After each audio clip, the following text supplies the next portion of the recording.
ನೋಡ್ರು ಬೆಂಕಿ ಕಾಣ್ತಾ ಇದೆ. ನನ್ನ ಅನುಮಾನ ಏನಂದ್ರೆ ಅವರೇ ಯಾಕೆ ಬೆಂಕಿನ ಹಾಕಿರಬಾರ್ದು. ನಡೀರೋ ಅದೇನಂತ ನೋಡೇ ಬಿಡೋಣ. ಏ ಸರ್ಪವೇ, ನಾಗಲೋಕದ ಯುವರಾಣಿಯಾದ ನಾನು ಈ ಅಮೃತನೆದುರಿಗೆ ನಿಂತು ಇಂಥ ದುಸ್ಸಾಹಸ ಮಾಡ್ತಿದ್ಯಲ್ಲ,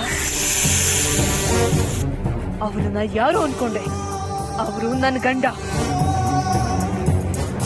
ಯಾಕೆ ನಾನ್ ಯಾರು, ನನ್ನ ಶಕ್ತಿ ಎಂತದ್ದು ಅಂತ ಅರಿವಿಲ್ವಾ ನಿನಗೆ?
ಸರ್ಪರಾಜ, ನಮ್ಮಿಬ್ಬರ ರಕ್ಷಣೆಗೋಸ್ಕರ ನೀನು ಇಡೀ ರಾತ್ರಿ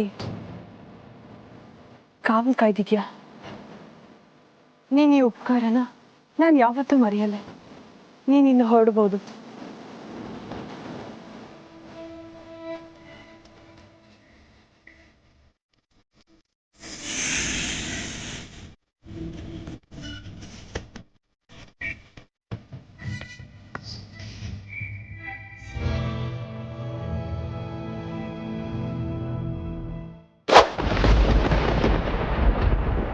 ನಾಗಿಣಿ, ಇನ್ನು ನಿನ್ನ ಆಟ ನಡೆಯೋದಿಲ್ಲ.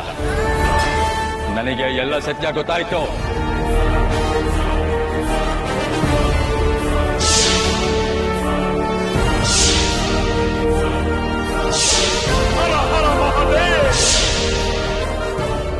ಅರ್ಜುನ್ ಅವರೇ,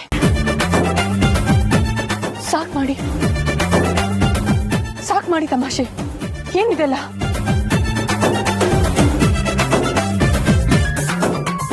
ಇನ್ನೇನ್ರಿ ಮತ್ತೆ? ಆ ಹಾವನ್ನ ಚೆನ್ನಾಗಿ ನಿಮ್ ಮಾತು ಕೇಳೋ ತರ ಮಾಡ್ತಿದ್ದೀರಾ. ನೀವು ಬಾ ಅಂದ್ರೆ ಬರುತ್ತೆ, ಹೋಗು ಅಂದ್ರೆ ಹೋಗುತ್ತೆ. ನನಗೆ ಯಾಕೋ ನೀವೇ ನಾಗಿಣಿ ಅಂತ ಅನ್ಸುತ್ತಪ್ಪ. ಅರ್ಜುನ್ ಅವರೇ, ತಮಾಷೆಗೆ ಒಂದ್ ಮಿತಿ ಅನ್ನೋದಿದೆ. ನನಗೆ ಕೋಪ ಬಂದ್ರೆ ಗೊತ್ತಲ್ಲ. ಏನ್ ಮಾಡ್ತೀರಾ? ಆ ಹಾವಿಂದ ಅಟ್ಯಾಕ್ ಮಾಡಿಸ್ತೀರಾ ಅಥವಾ ಬೆಟ್ಟದ ಮೇಲಿಂದ ತಳ್ತೀರಾ? ಹೌದು, ನಿಮ್ಮನ್ನು ತಳ್ಳಿ ನಾನು ಬಿದ್ದೋಗ್ತೀನಿ. ಸರಿನಾ? ಇಬ್ರು ಒಟ್ಟಿಗೆ ಸತ್ ಬಿಡೋಣ. ಅಬಾ ಏನೋ ತಮಾಷೆ ಮಾಡಿದ್ರೆ ಅದಕ್ಕೂ ಕೋಪಿಸ್ಕೋತೀರಲ್ರಿ. ಅದ್ ಬಿಡಿ, ಅದ್ ಹೇಗೆ ಆ ಹಾವು ನಿಮ್ ಮಾತನ್ನ ಕೇಳೋ ಹಾಗೆ ಮಾಡಿದ್ರಿ? ನಮಗೂ ಸ್ವಲ್ಪ ಹೇಳ್ಕೊಟ್ರಿ ಆ ಸೀಕ್ರೆಟ್ನ ಪ್ಲೀಸ್. ಅದ್ರಲ್ಲೇನು ವಿಶೇಷ ಇಲ್ಲ ಅರ್ಜುನ್ ಅವರೇ. ಅದು ನೀವು ಆ ಹಾವುಗಳನ್ನ ಅಲ್ಲಿ ಕಾಪಾಡಿದ್ರಲ್ವಾ, ಅದಕ್ಕೆ ಪ್ರತಿಯಾಗಿ ಈಗ ಈ ಹಾವು ನಮ್ಮ ಕಾವಲಿಗೆ ನಿಂತಿದೆ ಅಷ್ಟೇ ಅಂತೀರಾ? ಹ್ಞೂ ಅರ್ಜುನ್ ಅವರೇ, ಒಳ್ಳೆತನದಿಂದ ಇಡೀ ಪ್ರಪಂಚನೇ ಗೆಲ್ಲಬಹುದು. ನಿಮ್ಮ ಒಳ್ಳೆತನ ನಿಮ್ಮನ್ನ ಕಾಪಾಡ್ತಿದೆ ಅಷ್ಟೇ. ಇದ್ರ ಬಗ್ಗೆ ಹೆಚ್ಚು ತಲೆ ಕೆಡಿಸ್ಕೋಬೇಡಿ. ಬನ್ನಿ ಹೊರಡೋಣ.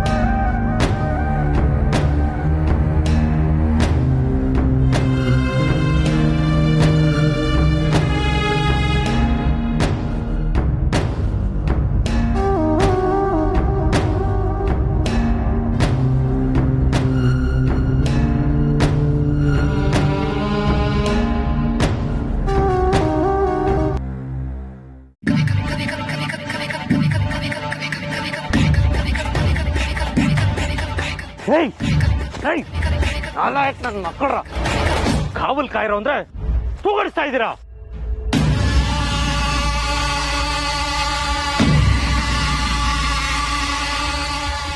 ಸಾರಿ ಬಾಸ್ ಮಂಪ್ರ ಆಗ್ಬಿಡ್ತಿದ್ದು.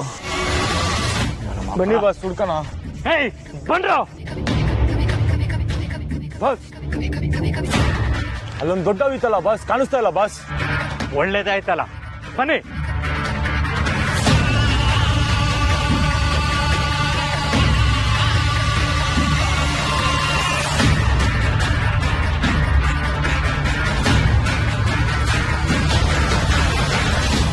ಅಣ್ಣ ಇಲ್ಲಿಲ್ಲ ನಾವ್ರು ಹೋಗ್ಬಿಟ್ಟಿದ್ದಾರೆ ಅನ್ಸುತ್ತೆ.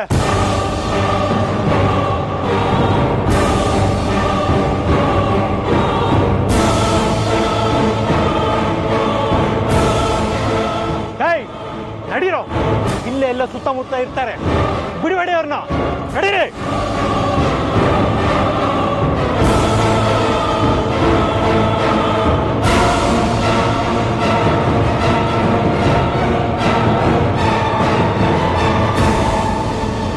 ಬಾಸ್ ಇಲ್ಲಿ ಯಾರು ಇಲ್ವೇ ಇಲ್ವಲ್ಲ ಬಾಸ್? ಬಾಸ್ ಅವ್ರು ಇಲ್ಲೇ ಇದ್ರು ಅಂತ ನಿಜಕ್ಕೂ ಡೌಟ್ ಆಗ್ತಿದೆ ಬಾಸ್. ನನಗೆ ಗ್ಯಾರಂಟಿ ಗೊತ್ತು ಅವ್ರು ಇಲ್ಲೇ ಇದ್ರು. ಅವ್ರು ಎಲ್ಲೂ ತಪ್ಪಿಸ್ಕೊಂಡು ಹೋಗೋಕ್ ಸಾಧ್ಯ ಇಲ್ಲ. ಹೇಗೋ ಇಲ್ಲಿಂದ ತಪ್ಪಿಸ್ಕೊಂಡಿದ್ದಾರೆ. ಬಂದ್ರೋ, ಅವ್ರು ಎಲ್ಲಿ ಹೋಗ್ತಾರೆ, ಹೇಗೆ ಹೋಗ್ತಾರೋ ನೋಡೋ ಬಿಡೋಣ, ಬನ್ನಿ.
ಗುಹೆ ಸಿಕ್ಕಿದ್ದು ತುಂಬಾ ಹೆಲ್ಪ್ ಆಯ್ತು ಕಣ್ರಿ. ರಾತ್ರಿ ಸೇಫ್ ಆಗಿ ಕಳೀತು. ಮುಂದೆ ಹೇಗೆ ಅನ್ನೋದನ್ನ ಯೋಚನೆ ಮಾಡೋಣ. ಆದ್ರೆ ಹೇಗೆ ಅರ್ಜುನ, ಎಲ್ಲಿ ನೋಡಿದ್ರು ಕಾಡು ಕಾಡು ಕಾಡು, ಹೊರಗಡೆ ಹೋಗೋ ದಾರಿನೇ ಕಾಣಿಸ್ತಾ ಇಲ್ಲ.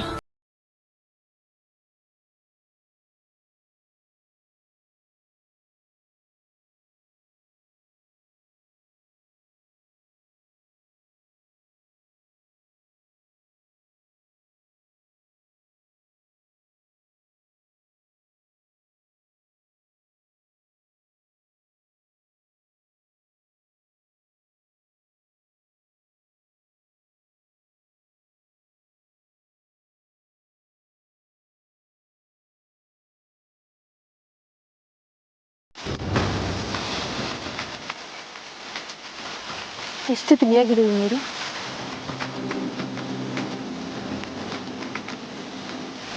ಎಷ್ಟು ಸಿಹಿಯಾಗಿದೆ ಈ ನೀರು.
ಇವ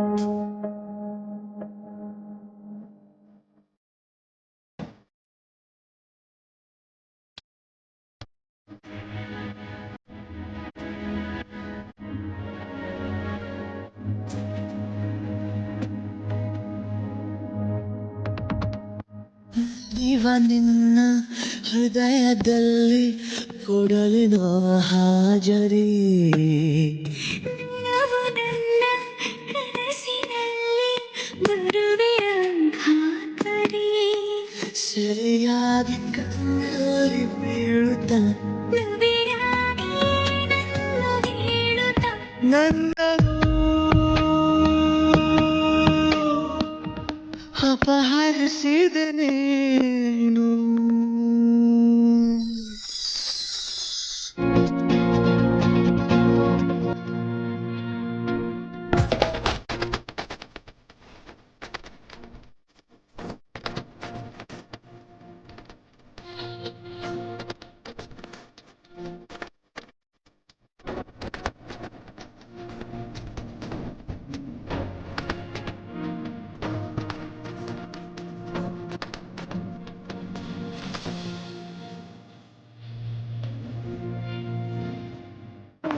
ದೇವ್ರೆ ಅಲ್ಲ ಕಣಿಗೆ ಲಕ್ಷ್ಮಿ ಬೆಳಗಿನ ಜಾವದ ನಿದ್ರೆನ ಸತ್ಯ ನಿದ್ದೆ ಅಂತಾರೆ ಆರಾಮಾಗಿ ಮಲಿಕೊಂಡಿದ್ದೆ ಮಾಡ್ತಿದ್ದೆ ಕರ್ಕೊಂಡು ಬಂದು ನನ್ನ ನಡೆಸ್ತಾ ಇದೆಯಲ್ಲ ರಾಮ ಕೃಷ್ಣ ಅಂತಿದ್ದೆ ಈ ವಯಸ್ಸಲ್ಲಿ ಇದೆಲ್ಲ ಬೇಕಾ ನನಗೆ ಹೇಳು. ಏನಮ್ಮ ಮೀನಾಕ್ಷಿ, ವಾಕಿಂಗ್ ಸಂಜೆ ಹೊತ್ತು ಮಾಡಬಹುದು ತಾನೆ? ಬೆಳಗ್ಗೆನೆ ಕರ್ಕೊಂಡ್ ಬಂದ್ಬಿಟ್ರೆ ಮನೆ ಕೆಲಸ ಎಲ್ಲ ಮಾಡೋರು ಯಾರು? ನೋಡಿ ಆಂಟಿ, ಇದೆಲ್ಲ ನೆಪ ಬೇಡ.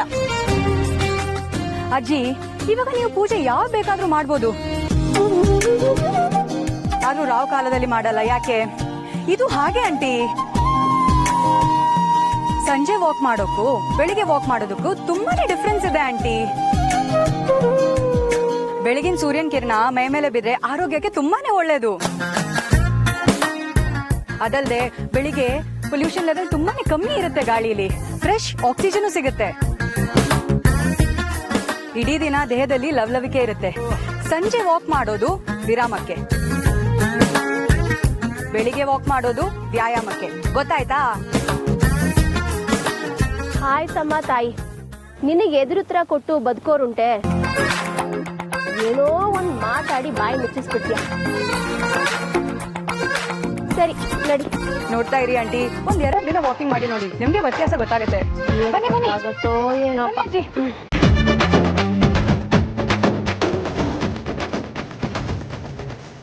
ಅಜ್ಜಿ, ಇಷ್ಟು ನಿಧಾನಕ್ಕೆ ಬಂದ್ರೆ ಆಗಲ್ಲ. ಏನ್ ಫಾಸ್ಟ್? ನಾನು ಇದೇ ಫಾಸ್ಟ್. ನೀನ್ ನಡಿ.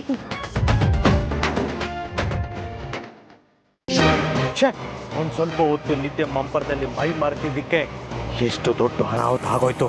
ಕೈಗೆ ಬಂದಿದ್ದ ತುತ್ತು ಬಾಯಿಗೆ ಬರ್ಲಿಲ್ಲ ಅನ್ನೋ ತರ. ಆದ್ರೂ ಈ ಘೋರ ಅಷ್ಟು ಸುಲಭವಾಗಿ ಸೋಲನ್ನು ಒಪ್ಪೋನಲ್ಲ. ಎಷ್ಟು ಮಹಾ ದೂರ ಹೋಗಕ್ ಸಾಧ್ಯ ಅವರು. ಅವ್ರನ್ನ ಹಿಡ್ದೆ ಹಿಡಿತೀನಿ.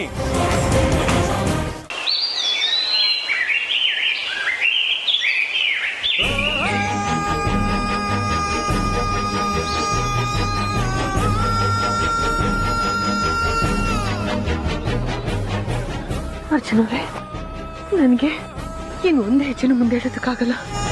ಯಾಕಂಬತ್ತವ್ರೆ, ಇಲ್ಲ ಇನ್ನು ಸ್ವಲ್ಪ ದೂರ ಪ್ಲೀಸ್. ಇಲ್ಲ ಅರ್ಚನವ್ರೆ, ನಾನು ತುಂಬಾ ಹಸುವಾಗ್ತಿದೆ. ನನಗೀಗ ತುಂಬಾ ಹಸುವಾಗ್ತಿದೆ. ನನಗೆ ಇನ್ನೊಂದು ಹೆಜ್ಜೆನೂ ಮುಂದೆ ಇಡೋದಕ್ಕಾಗಲ್ಲ. ನನಗೆ ಅರ್ಥ ಆಗುತ್ತೆ ಕಣ್ರಿ. ನಾವೀಗ ಪ್ರಕೃತಿ ತಾಯಿ ಮಡಿಲಲ್ಲಿದ್ದೀವಿ. ಆ ತಾಯಿ ತನ್ನ ಮಕ್ಕಳು ಹಸ್ಕೊಂಡಿದ್ರೆ ನೋಡ್ಕೊಂಡು ಸುಮ್ಮನೆ ಇರಲ್ಲ. ತಿನ್ನೋದಕ್ಕೆ ಏನಾದರೂ ಕೊಟ್ಟೆ ಕೊಡ್ತಾಳೆ. ನೋಡೋಣ, ಬನ್ನಿ ಬನ್ನಿ.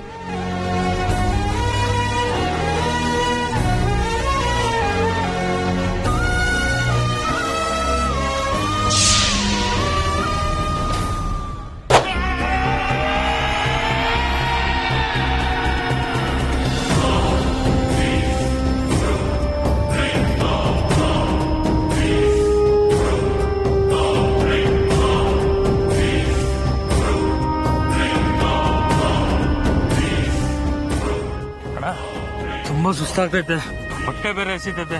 ತಿನ್ನಕ್ಕೆ ನಾವು ವ್ಯವಸ್ಥೆ ಮಾಡೋಣ. ಮುಚ್ಚಪ್ಪಾಯಿ, ಹಸಿವಂತ ಹಸಿವೆ. ಅವರಿಬ್ರು ನನ್ನ ಕೈಗೆ ಸಿಗೋವರೆಗೂ ಊಟ ನಿದ್ದೆ ಯಾವುದು ಮಾಡಬಾರ್ದು. ಅರ್ಥ ಆಯ್ತಾ? ಬರೀ ತಿನ್ನೋದ್ರಲ್ಲೇ ಇರ್ತೀರ ನನ್ನ ಮಕ್ಕಳ. ಊಟ ಅಂತೆ ಊಟ. ಬನ್ನಿ ಅವ್ರು ನಡಿಯೋಣ.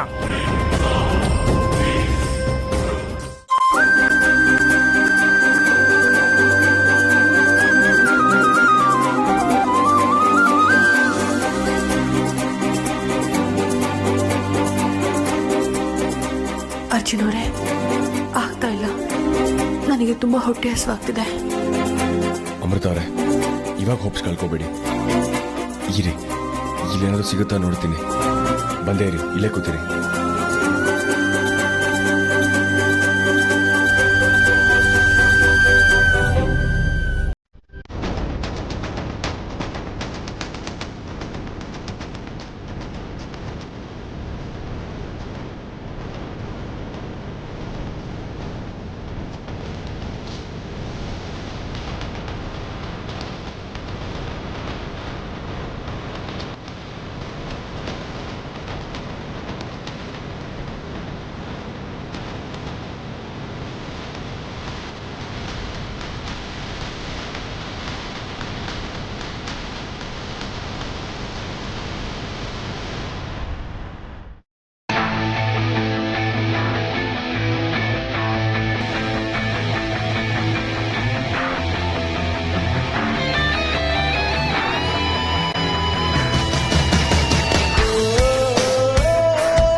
ನೋಡ್ರಿ, ನಿಮಗೋಸ್ಕರ ಕಾಡಲ್ಲ ಅಲ್ದು 3 ಥರದ ಹಣ್ಣು ತಂದಿದ್ದೀನಿ.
ನೋಡಿದ್ರೆ ಪ್ರೀತಿ ಹೊಂದಿದ್ರೆ ಸಾಕು, ಎಂಥ ಕಷ್ಟದಲ್ಲೂ ಸುಖ ಹುಡ್ಕೋ ಮನುಷ್ಯನ ಆ ದೇವ್ರು ಕೊಡ್ತಾನಂತೆ. ಹೌದು ಅರ್ಜುನ್ ಅವರೇ, ನೀವು ತಂದಿದ ಹಣ್ಣುಗಳಿಗಿಂತ ನೀವು ತೋರಿಸ್ತಾ ಇರೋ ಪ್ರೀತಿ ಕಾಳಜಿಯಲ್ಲೇ ನನ್ನ ಅರ್ಧ ಹಸಿವು ತುಂಬ ಹೋಯ್ತು. ಈ ಕ್ಷಣಗಳು ನಮ್ಮ ಪಾಲಿಗೆ ಕಷ್ಟ ಕೊಡ್ತಿರಬಹುದು, ಆದ್ರೆ ಈ ಕಷ್ಟದ ನಡುವೆನೂ ನಮ್ಮ ಪ್ರೀತಿ ಎಷ್ಟು ಗಟ್ಟಿ ಅಂತ ನಿರೂಪಿಸ್ತಾ ಇದೆ ಅಲ್ವಾ? ಒಟ್ಟಿನಲ್ಲಿ ನೀವು ನನ್ನ ಜೊತೆ ಇದ್ರೆ ಎಂಥ ಪರಿಸ್ಥಿತಿ ಬಂದರೂ ಧೈರ್ಯವಾಗಿ ನಿಭಾಯಿಸಬಲ್ಲೆ ಅನ್ನೋ ಧೈರ್ಯ ನನ್ನಲ್ಲಿ ಬರ್ತಾ ಇದೆ ಅರ್ಜುನ್ ಅವರೇ.